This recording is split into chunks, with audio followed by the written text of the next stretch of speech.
você que está ligadinho na programação da TV Horizonte, o De Bem Com Você está no ar. No programa de hoje nós vamos falar sobre arritmia cardíaca, um tema que tem preocupado pessoas de todas as idades, inclusive atletas.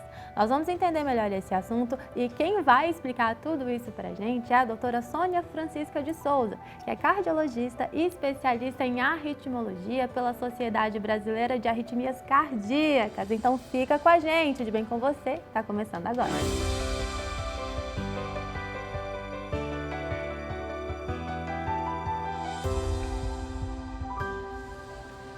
Esse assunto que a gente vai conversar hoje ganhou destaque nos últimos dias após a morte do jogador uruguaio Juan Izquierdo, que passou mal em campo durante uma partida de futebol. Izquierdo ficou internado por vários dias e, infelizmente, teve morte cerebral após uma parada cardiorrespiratória associada à arritmia cardíaca.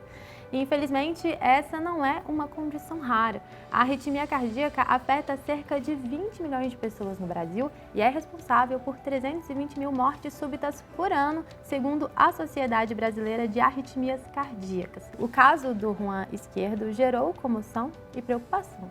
Como pode, um atleta tão jovem, de apenas 27 anos, doutora Sônia, é difícil de aceitar, difícil de entender, E aí nessa pauta de arritmia, parada cardíaca em um atleta tão jovem, como que a gente pode entender esse cenário, O que é arritmia, quais são as causas? Seja bem-vinda aqui no De Bem Com Você. Muito obrigada, Michele, é um prazer estar aqui e poder contribuir de alguma forma, no esclarecimento da população.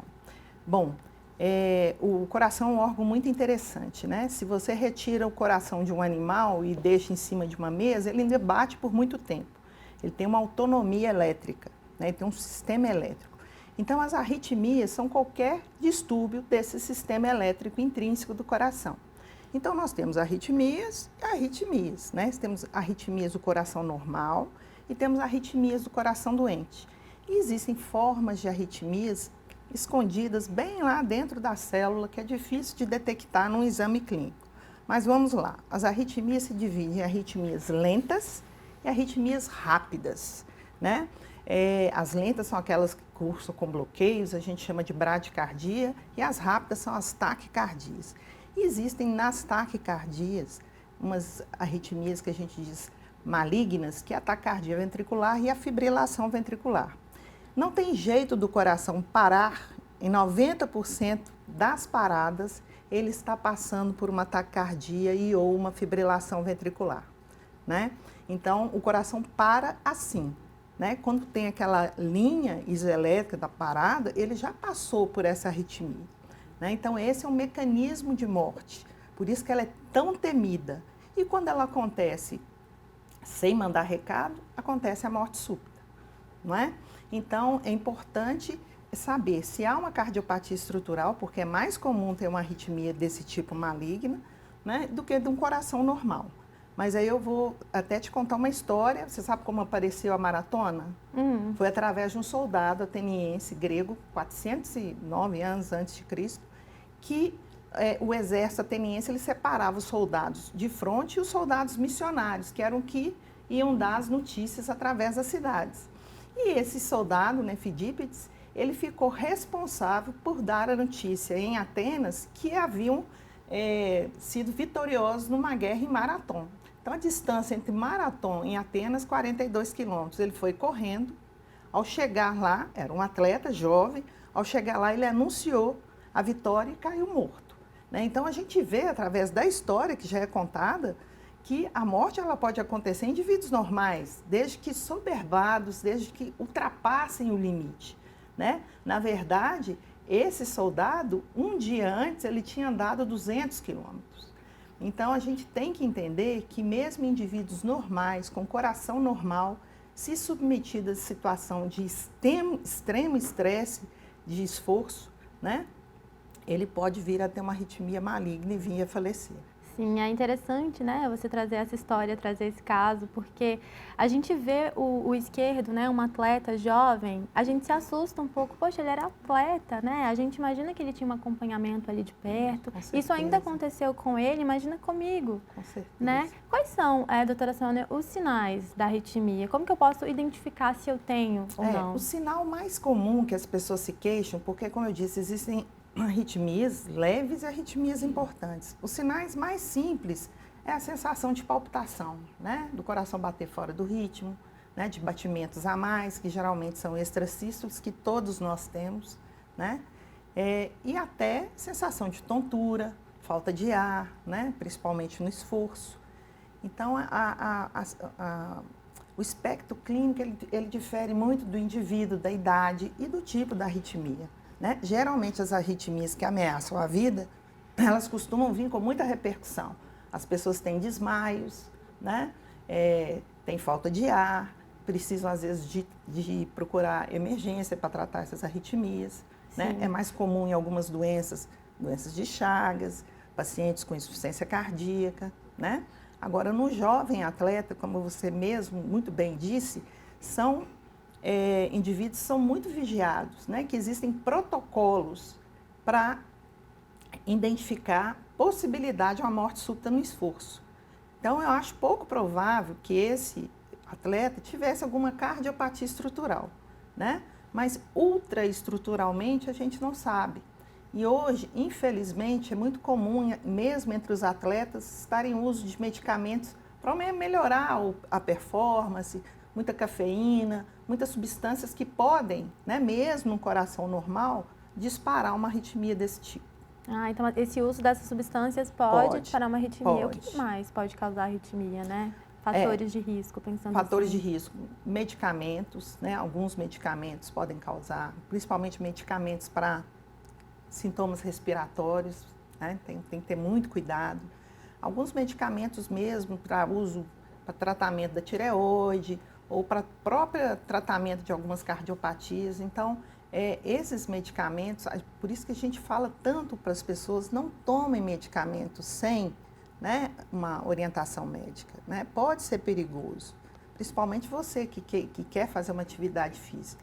E esse é outro aspecto, nós não podemos demonizar a atividade física. A atividade física é importante, ela salva vidas, desde que seja individualizada, né, e tenha uma avaliação treinamento pré-atividade física. Então, nós não podemos, né, demonizar a atividade física. Ela é muito importante, inclusive para aquele cardiopata. Sim, é interessante, né, você falar isso. Em outros momentos aqui no programa a gente já falou sobre essa onda de maratona, de correr, né? E é muito legal ver as pessoas engajadas nisso, mas tem todo esse cuidado, tem que ter uma orientação, né, doutora? Com certeza. Nem toda atividade ela tem que ser individualizada. Maratona é para todo mundo? Não é. Corrida é para todo mundo? Não é. Né? Natação é para todo mundo? Não é. Cada indivíduo, né, conforme o biotipo, conforme a situação dele de saúde, ele vai ter, né, uma habilidade maior para uma ou outra atividade, ou uma dificuldade para fazer. Então, isso tem que ser respeitado. E o que a gente observa é uma massificação. Todo mundo tem que fazer maratona, todo mundo tem que correr? Não. Né? Todo mundo tem que fazer atividade física, mas cada um tem que fazer aquilo que o corpo dele suporta, né? Tem gente que gosta mais da musculação, né? Tem gente que gosta mais de dança, então isso tem que ser individualizado, né? E respeitado. Eu creio que essa massificação faz aumentar o risco, né? Nós vamos achar mais fidípedes aí por aí, né? Atletas, né? Pessoas que têm um desempenho, mas que fazem um overtraining, se submetem a exercícios extenuantes de forma desnecessária. Sim, fica aí o alerta então, né? Não é para parar de fazer atividade física não, de jeito nenhum. Ter uma orientação e um cuidado. Com certeza. Doutora Sônia, vamos falar agora sobre primeiros socorros, né? Essa é uma situação assim que eu nem consigo imaginar, porque ali naquele momento uma pessoa passar mal, muitas vezes a gente nem sabe o que fazer, né? Certo. Então, deixa pra gente uma orientação, né? Como que eu sei que aquela pessoa pode estar precisando de uma massagem cardíaca, por exemplo? Excelente, Niquele. Quando ocorre uma parada cardíaca, uma parada cardiorrespiratória, como eu te disse, 90% das vezes a pessoa está experimentando aquela arritmia rápida, né? Chamada fibrilação ventricular. Se essa pessoa não recebe uma massagem cardíaca de imediato, em 3 a 4 minutos, ela já começa a ter sofrimento cerebral. Ela pode vir até sair da parada, como aconteceu com o esquerdo, mas o que aconteceu com ele? Ele teve morte cerebral, porque ele teve um período de má circulação maior do que 3 minutos, né? Sim. Então, importante encontrou alguém inconsciente, caiu, chama, né? Mexa com a pessoa, ela não responde, você já peça ajuda. Se você tem um telefone, você liga ou você pede alguém para ligar para o SAMU, já pede ajuda. A primeira coisa é pedir ajuda. Aí você vai tentar identificar se essa pessoa tem batimento cardíaco. É muito difícil, às vezes, para o leigo perceber o pulso cardíaco pelo pulso radial. A gente orienta sempre procurar na carótida, que é uma artéria do pescoço bem superficial, e aqui na virilha, a artéria femoral. E você tenta sentir o pulso cardíaco. Não sentiu? Não perca tempo. Inicie as manobras de compressão torácica. Eu estou sozinha. Você vai fazer 30 compressões e depois uma ventilação, abrir na via aérea, né? E num ritmo que dê aí 100 compressões por minuto. O pessoal até brinca, né, que a música do Stay Alive, né? Porque é nesse ritmo que deve ser feito, né? O ideal é que tenha 2 pessoas, porque eu já vi, enquanto intensivista, já vi muitas pessoas sobreviverem com massagem cardíaca feita por leigos na rua. Eu acho que as manobras de reanimação é uma questão de cidadania, devia ser ensinado nas escolas. Inclusive os próprios jogadores, né, os próprios atletas deveriam saber fazer a reanimação, porque um colega cai do lado, ele mesmo já poderia ter iniciado, né, sem fazer qualquer crítica ao protocolo que foi aplicado à esquerda. Mas a gente vê isso, as pessoas se desorientam, né? Pedem socorro, mas deixam a vítima lá parada. Então, aprender sobre as manobras é extremamente importante. É importante saber, por isso a gente providenciou o passo a passo. Quem mostra pra gente é a enfermeira intensivista Adriana Marques. Qualquer pessoa pode reconhecer uma parada ao se aproximar da vítima e verificar que ela não está respondendo. Então, se posiciona ao lado da vítima, na altura do tórax, e chama para verificar se ela apresenta alguma resposta. Senhor, é necessário que, além de tocar, a gente também fale para certificar que ela não apresenta nenhum sinal de responsividade. Ao certificar que a vítima está inconsciente, o próximo passo da cadeia de sobrevivência é acionar o serviço médico de emergência. Além do acionamento do SAMU, é necessário que a gente solicite um desfibrilador externo automático, que está disponível em vários locais públicos de grande circulação. O exemplo são estações do metrô, grandes hotéis, estádios de futebol, shopping. Após o acionamento do serviço médico de emergência, a gente vai verificar se a vítima apresenta respiração espontânea. Para isso, a gente vai expor o tórax da vítima e observar se há elevação do tórax. Se não houver elevação do tórax, isso indica que o coração dela possivelmente não está batendo. Primeiro é se posicionar ao lado da vítima na altura do tórax, entrelaçar as 2 mãos e esticar os braços. A parte de baixo da mão, a parte que a gente pode falar que é o calcanhar da mão ou a região hipotenar, ela deve ficar posicionada na metade inferior do osso, que está localizado no centro do tórax, a gente chama de osso externo. Esse osso a gente vai tentar então delimitar a metade inferior, entrelaçar as mãos e posicionar a parte de baixo da mão em cima do osso. Tá? Com os braços esticados, nós vamos colocar o peso do nosso corpo em cima do tórax da vítima para afundar o osso de maneira rápida e forte.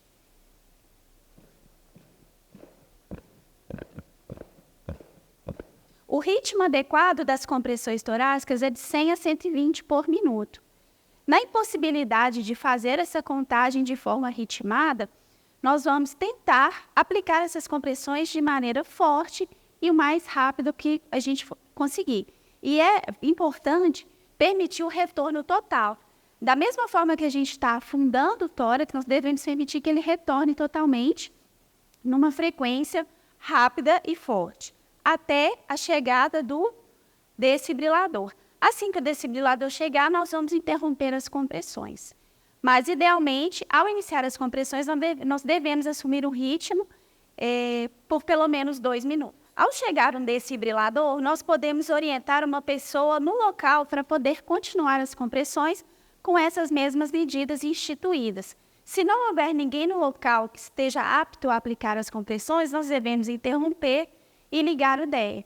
Porque, assim como a SCP de alta qualidade, a desfibrilação precoce ela também é essencial para o retorno da circulação espontânea de vítimas de parada cardiorrespiratória. Ao chegar o DEA, nós vamos posicioná-lo do nosso lado, para evitar que fique do lado de lá e no momento de aplicar o choque, nós estejamos encostados na vítima. A partir do momento que ligamos o aparelho, a gente pode seguir os comandos que ele fornecer. Então, primeiro, nós vamos posicionar os eletrodos no tórax do paciente, seguindo a inscrição aqui nas pás, e conectar o eletrodo no aparelho. Não toque, paciente. Nesse momento é necessário que todos se afastem para análise do ritmo cardíaco. O desfibrilador fez uma leitura e indicou a aplicação do choque. Logo após a aplicação do choque, devemos retomar as compressões e aguardar 2 minutos para que o aparelho faça uma nova verificação. O próprio aparelho, ele faz a contagem dos 2 minutos após a aplicação do choque e dá o comando para que todos se afastem para fazer uma nova análise. É isso, né? O passo a passo ali certinho para a gente ficar ligado e aprender a fazer essa massagem, né? Que é tão importante, doutora Sônia. Bom, vamos seguir aqui, né? Ainda nessa pauta da arritmia. Queria entender formas de prevenção. Você falou sobre a importância de um acompanhamento ali, né? Fazer uma avaliação física e, assim, pensando no público geral. Então, pensando aqui, qual profissional que eu vou procurar, né? Para poder saber se eu tenho algum problema, saber se está tudo certo e como que eu posso prevenir a arritmia cardíaca. Certo. Como eu te disse, existem arritmias leves, né? As arritmias graves, existem arritmias que estão associadas a algumas doenças, né?